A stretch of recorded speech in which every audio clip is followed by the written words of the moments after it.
And welcome back to Flexible Games, where we are playing Transport Fever. We've got the fever. Okay.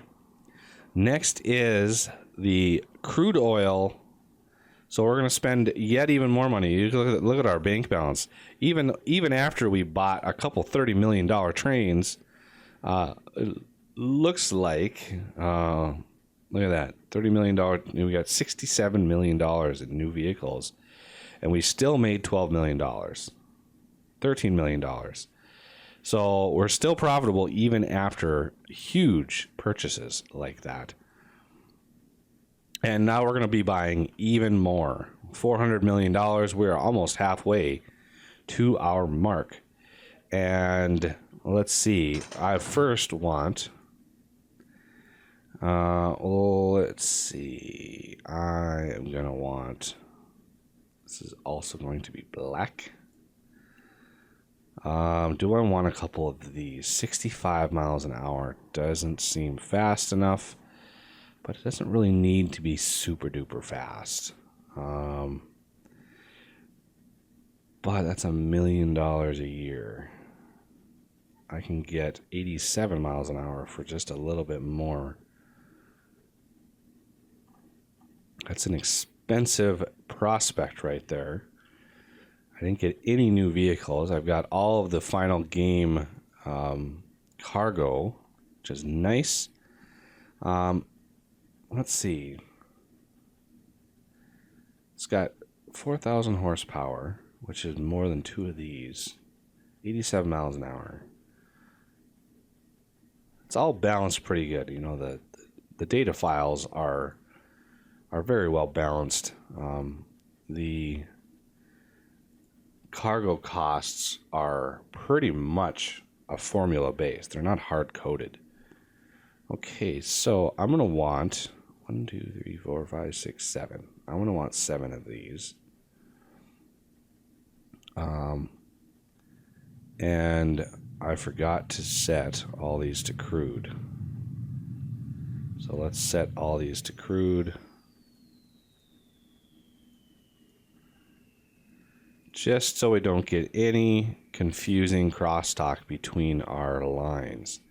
So once all those are set to crude, this whole line now, I'm going to duplicate that train, $26 million, set line to Elk Crude. And there we go. Elk Crude is now on the way. The next stop is the fuel for Hartford, because the refinery has to know that I want fuel. So what did I color? Oh, I didn't even create that line yet. So let's make that new line. We are going to color it a vivid red. Now let's do a little darker red. Right here, all the way to Hartford, right in here. And this is going to be Hart Fuel. There it is. El Paso Refinery to Hartford Sidings is the Hart Fuel line. And now, again, we're going to only want one train on this line because we don't need all that much per year. Road Vehicle 24 is... I'm going to look at that later. So we're going to buy train. And this, I want to be a little bit more powerful, a little bit faster. So let's look at these. 87, 4,000, 4,600. Because I want a pretty powerful engine running this line. Because this is I'm going to have a lot of cars on this. And it's got to go quite a ways. And it's got to do it at least once a year. So we're going to set this color to a little darker red. Do I want another big boy? I mean, I can't argue with that 6,200 horsepower.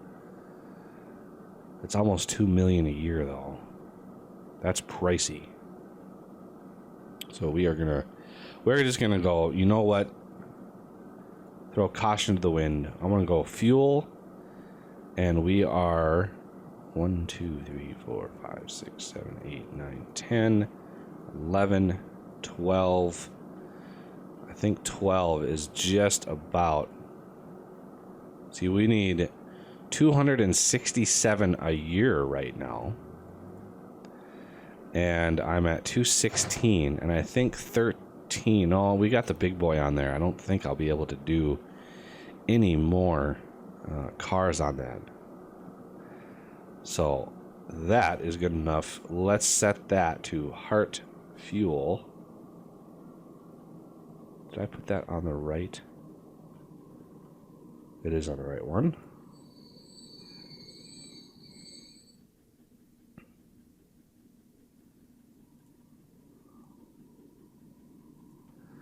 So let's see this beast. Let's see it in the sunlight.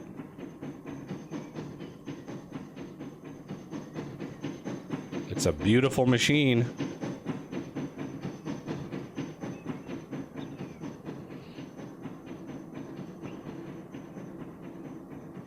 I like that dark red. Makes it look like, you know, these things are very dangerous. You do not want to mess with them.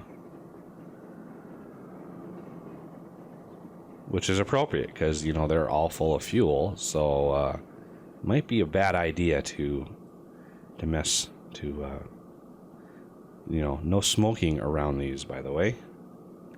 Are we going to fit in the station? That is the question. We are perfectly. Look at that fit. We are right up to the edge there. And we are right up to the edge right there. Perfect fit. I don't think it matters. I've had trains hang over the edge, and there's really no punishment for that. So, not 100% sure why there's a station size, something like that. I think it's mainly for cargo space, how much cargo can fit on that station. So we've got our first 14 oil coming in right now. And we've already had the fuel train stop. So it kind of tells the game, it definitely tells the industry, hey, I want fuel right here. Give it to me. Now, it may not.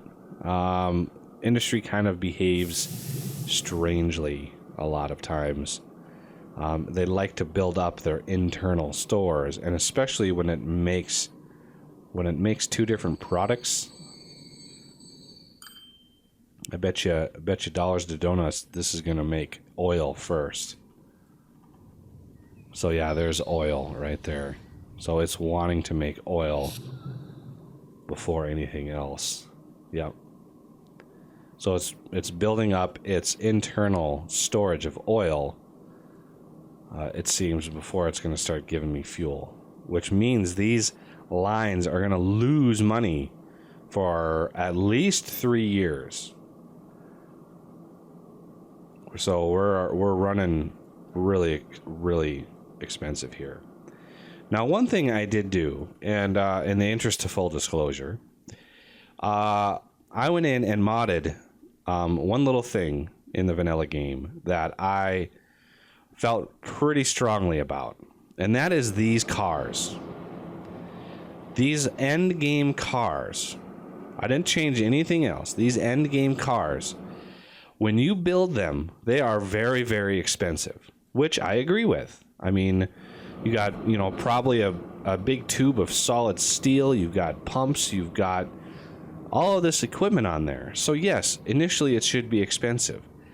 But once it's purchased, I don't think it should cost unbelievable amounts of money to maintain. So if you look at what I did, I changed it so the cost is 2.7 million for each one of these, because I upped the speed limit that they can go. So they max out their speed now, 199 miles an hour. So there is no speed limits on your cargo. So that effectively increased the price. So now, before, I mean, they were like 1.2 million. Now they're 2.7 million. Way more expensive to start. but the running cost is only $40,000 a year. Because I think, when a train company buys a huge set of these box cars or tank wagons, they don't spend all that much money maintaining those every year. Maybe a once a decade repaint, sandblast and repaint, maybe touch up some consumables like O-rings and pumps, swap out the steel wheels on the bogies once in a while, just little things like that. Because vanilla, if you look at those end game wagons, they are like $450,000 a year in upkeep, which is insane. That's an insane amount of upkeep for something that all it does is get pulled behind an engine. I would love to call somebody at a big railroad company and be like, how much do you guys spend on upkeep on the probably thousands of wagons that you run? I doubt they spend all that much. So $40,000 a year. So your big expense in these runs is your engine. Obviously, the engine is the king of the whole process.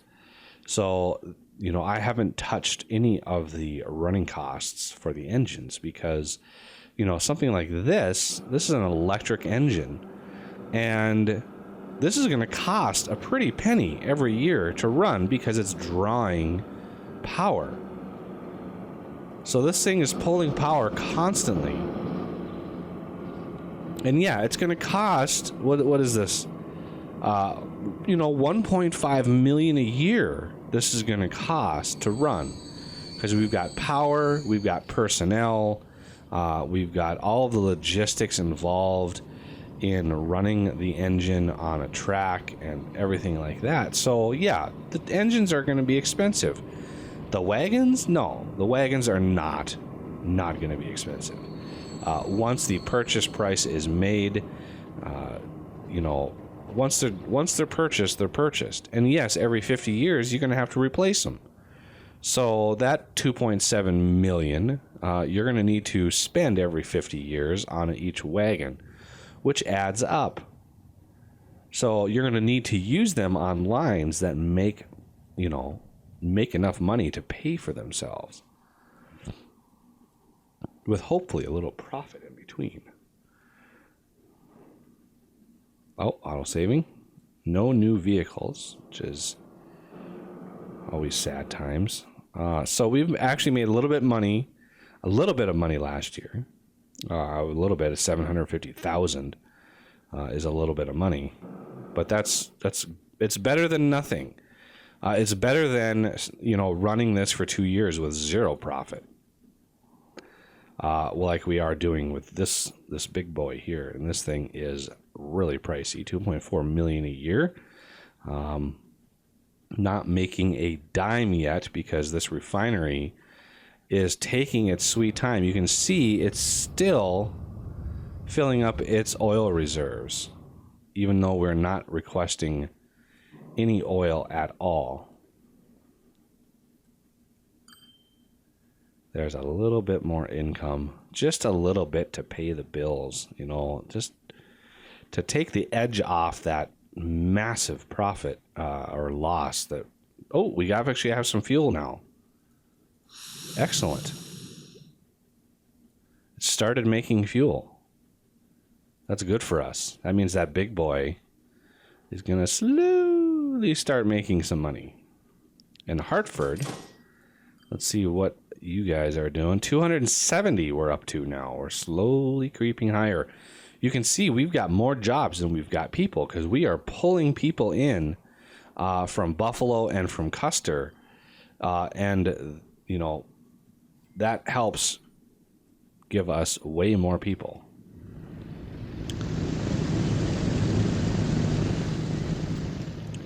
You should be full. Yep, you've got 23 people. There's 24 more. Where's my other plane? Hello, other plane. Oh, he's just now taking off. He's got 21 people. It's weird that this jet holds fewer people than that prop plane. And there are a bunch of people waiting here, too. I am looking forward to getting a better plane. And I don't think we have any more planes that we can use. But once we have it, I think I'm going to replace that prop plane with the new jet. I think it is the... I think it's the 737. I'm pretty sure it's a 737. These are probably making good amounts of money. What engines do I have on those? Those look like the 9000 series engines on those. I think those are the new plank platforms. Those are... Everything looks good on this line. I really don't like how I have to go through this station to get to here, but it kind of works out in the end. I would love to add a special dedicated line for planks, just so I'm delivering them more often. Because this thing uses double planks. So it's 2 planks used up. So it burns through those planks really fast. Once this is done, you can see it's taking 2 at a time. So it burns through those planks so fast. Let's try to ship more items. Well, you know, I'd ship them if you gave them to me. I might be able to put a third... Oh, I do have a third. I have a third train on my planks. And we've got all the logs, so planks are doing good. It's a big money maker. This line is a big money maker because I'm not only making money delivering the logs to the sawmill, but I'm supplementing my income by taking planks back to the tools. So anytime you can run a train where it has cargo, the better, because if it went all the way back, like from here all the way back to here, I'm not making any money on that route. It's a zero-sum route, whereas from here to here to here all makes me money. So these trains actually make quite a substantial amount of money compared to the rest of my lines. Look at that, almost $10 million in income that year, just from running planks and wood. And it's an incredible amount of money. We could also be running fuel up to here. I think we're going to want to look into that, because this station not only covers a bunch of area, but we also are delivering. Where are we delivering these to? We are delivering maybe to here. Yeah, I think we're delivering to this station here. So we might need to add another station down here, just a dummy station to deliver to.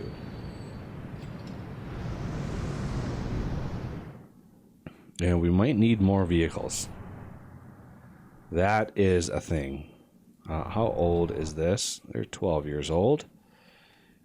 Okay, so if we look at what we have available, unfortunately, the Studebakers, the line is separated by...